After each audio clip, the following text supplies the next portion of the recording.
안녕하세요, 꿈나무입니다. 오늘은 아주 중요한 주제를 가지고 영상을 만들어 보려고 하는데요. 요즘 주식시장이며 부동산 시장이며 굉장히 뒤숭숭하죠.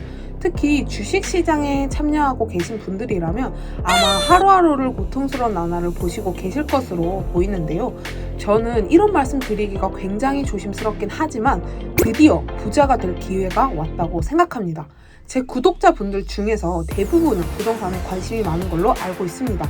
그러나 주식을 안 하는 분들이라도 저는 이 영상을 반드시 끝까지 봐야 한다고 생각합니다. 부자가 될 기회 이번에도 놓치면 안 되잖아요. 그럼 제가 어떤 근거를 가지고 이렇게 얘기할 수 있는지, 저의 포지션은 어떠한지 이제부터 차근차근 설명해 보겠습니다. 꼭 영상 끝까지 시청해 주세요. 먼저 이 그래프는 미국의 나스닥 종합주가지수입니다. 전체적으로 보시면 1995년부터 현재까지 쭉 우상향하는 모습을 보이고 있습니다. 그러나 여기서 큰 폭의 조정을 겪은 부분을 한번 보겠습니다. 가장 큰 폭락은 역시 2000년도 닷컴 버블이 있겠죠. 다음으로 2008년도 서프라임 모기지 사태, 비교적 최근 사건은 2018년 미중 무역 전쟁, 2020년 코로나 발발로 인한 폭락이 있겠네요. 자, 그런데 2000년도 닷컴 버블 같은 경우는 전고점을 회복하는데 10년이 넘는 굉장한 긴 시간이 걸렸죠. 혹시라도 닷컴 버블 때처럼 지금이 거품인 거 아니냐라고 하시는 분들이 있을 수 있는데, 그렇게 생각하신다면 주식시장에 대해 아무것도 모르는 것입니다. 먼저 이 그래프는 나스닥 종합지수의 퍼인데요. 혹시라도 퍼가 뭔지 모르시는 분들을 위해 간단하게 설명하자면, 퍼는 PE 레이시오라고 부르는데 여기서 P는 프라이스, E는 어닝을 말하며 즉 주가 수익 비율이라는 뜻입니다. 결국 퍼는 뜻 그대로 현재 주가를 주당 순이익 EPS로 나눈 수치로 계산되며 한마디로 주가 한 주당 수익의 몇 배가 되는지를 나타낸다는 뜻입니다. 쉽게 예를 들어보겠습니다. A기업의 주가가 10만원이고 이 주식의 한 주당 순이익이 만원이라고 친다면 퍼는 10입니다. 자, 이런 게 너무 복잡하다면 그냥 이거 하나만이라도 기억하시면 됩니다.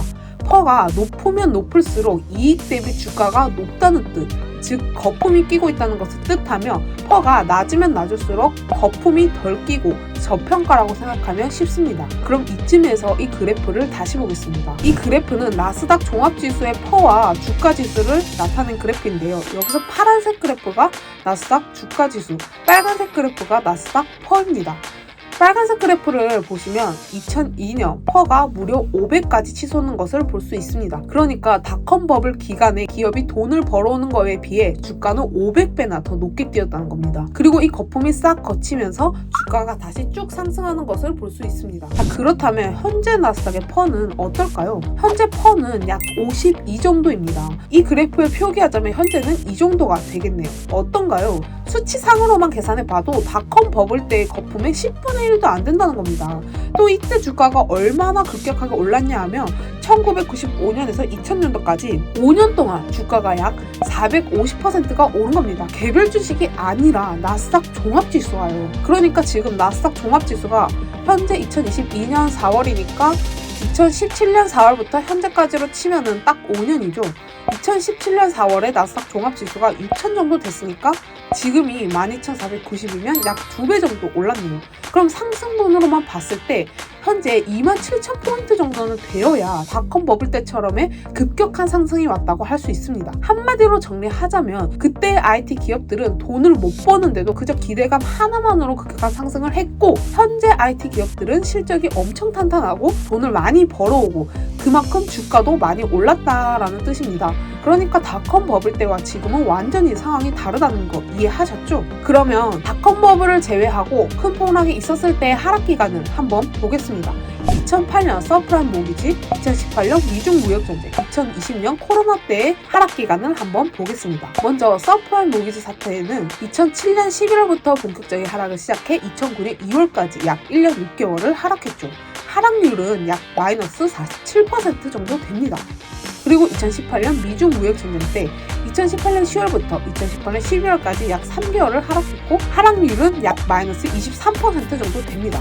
그리고 2020년 코로나 때 2020년 2월부터 3월까지 약 2개월을 하락했고 하락률은 약 마이너스 32% 정도 됩니다. 대략 마이너스 20%에서 최대 마이너스 47% 정도 가량 하락하는 것을 알 수 있죠. 근데 현재 벌써 고점 대비 마이너스 22%나 하락한 것을 알 수 있습니다. 즉 역사에 남을 만큼 큰 폭락이 현재 지금 이 순간이라는 겁니다. 그런데 여러분, 만약에 여러분이 2008년 폭락장, 2018년 폭락장, 2020년 폭락장의 시기로 돌아가신다면 주식 안 사실 건가요? 물론 그때 주식을 산다는 건 엄청나게 힘든 일이긴 하죠. 그 폭락장에, 그 공포에 주식을 어떻게 사 하겠지만 팩트는 그때 주식을 사서 지금까지 들고 있다면 엄청나게 부자가 되어 있었을 거라는 겁니다. 저는 지금이 바로 그 순간이라고 생각해요. 이게 뭔 줄 아시나요? 주가 대폭락의 순간들을 모아놓은 것입니다. 하고 싶은 말은 주가 폭락의 순간들은 18세기, 19세기, 20세기 아주 과거부터 현재까지 항상 있어왔고 매 위기 때마다 항상 세상이 망할 것만 같은 공포를 주지만 결국 시간이 지나면 폭락한 것보다 훨씬 더 주가가 올라 있었다는 게 팩트라는 겁니다. 이번엔 달라. 이번엔 진짜 위기야. 이번에 하락장은 엄청나게 길어질 거야. 이런 말들이 매 위기 때마다 똑같이 반복됐다는 겁니다. 물론 지금 주식에 몰빵해라 이런 말은 절대 아닙니다. 오해하시면 안 됩니다. 제가 폭락장들을 공부하면서 지금까지 큰 폭락장이 왔을 때 짧게는 2달, 길게는 1년 반 정도 왔었고 폭락장이 끝나는 순간 하락했던 거에 2배, 3배가 폭등하더라 라는 사실을 도출해낼 수 있었습니다. 그리고 폭락장에서 폭등장으로 가는 순간의 수익률을 누린 사람과 그 순간을 놓치고 뒤늦게 상승장에 올라탄 사람의 수익률의 격차는 시간이 지날수록 엄청난 차이가 나더라 라는 겁니다. 근데 우리는 폭락이 얼마나 이어질지 모르기 때문에 그게 무서운 거잖아요. 그래서 저는 2020년, 2021년, 2년을 엄청나게 상승을 했으니 올해는 하락장이다. 1년 내내 떨어질 거다라고 마음 편하게 생각하고 1년 동안 주식을 모으기로 결심합니다. 실제로 저는 2022년 1월부터 한 달도 빠짐없이 1월, 2월, 3월, 4월 꾸준히 주식을 사모아가고 있습니다. 여러분, 저는 뉴스, 기사, 유튜브 그 누가 아무리 전쟁이다, 금리 인상이다, 뭐다, 겁주고 하락을 외쳐도 5월에도 주식을 살 겁니다. 6월에도요, 7월에도요. 왜?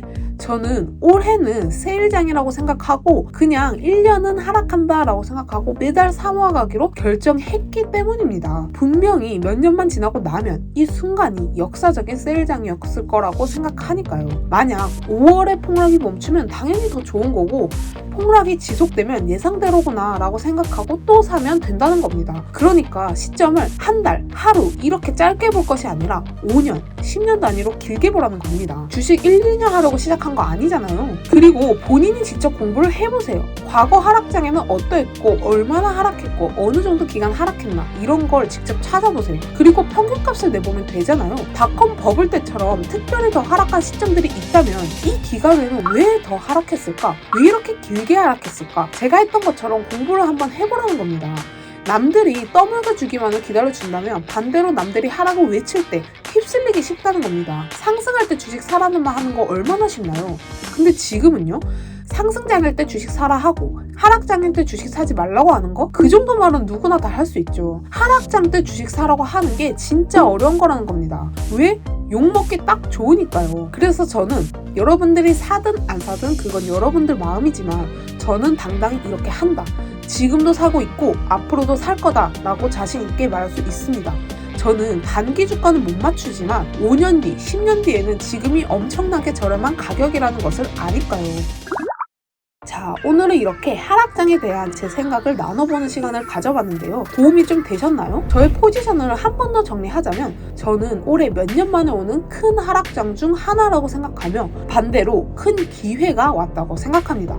그러나 이 하락의 기간이 얼마나 길어질지 모르기 때문에 마음 편하게 그냥 올해는 계속 하락한다 라고 생각하고 올해 1년은 매달 주식을 사모아가기로 결정했다는 겁니다.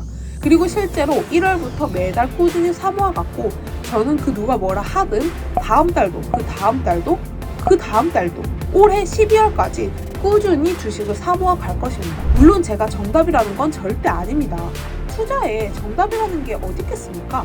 판단은 여러분들의 몫이지만 정말 하고 싶은 말은 본인만의 원칙을 정해보고 내 스타일을 파악하고 본인이 스스로 공부해보는 시간을 가져봤으면 좋겠다는 겁니다. 진정한 성장은 본인이 직접 공부하고 실행하고 경험하는 모든 과정을 거치면서 이루어지는 것이니까요. 그럼 오늘도 도움이 되셨다면 구독과 좋아요는 팁이라고 생각하겠습니다. 다음 영상에도 더욱 유익한 영상으로 찾아뵙겠습니다. 감사합니다.